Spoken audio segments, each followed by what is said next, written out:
Hi everyone, I got a lot of requests to post a simple border for Tezhip and that's what I'll be showing you today. So for the first step, I'm starting with a set of parallel lines and I'm keeping them at about a distance of 1 inch.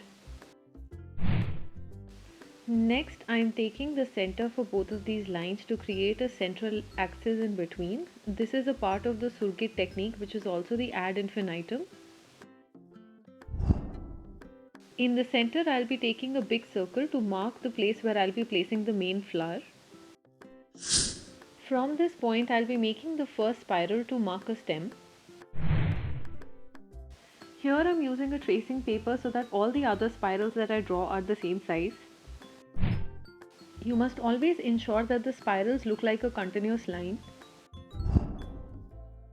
Here I am using the tracing paper again so that I can mirror the entire set of spirals exactly on the other side as well. With the help of a compass, mark circles where you would be placing your secondary flowers.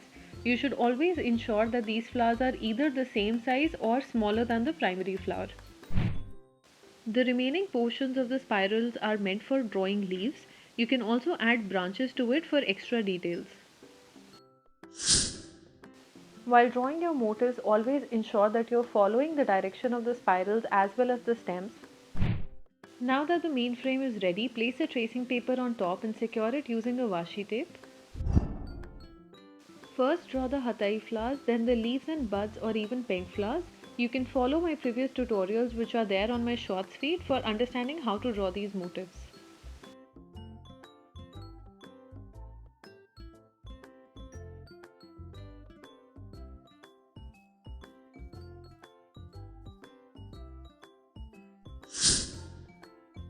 You can either draw the other side of the border freehand by using main frame as a base, or you can also mark the central axis from where you can fold the tracing paper in half and use it as a mirroring line.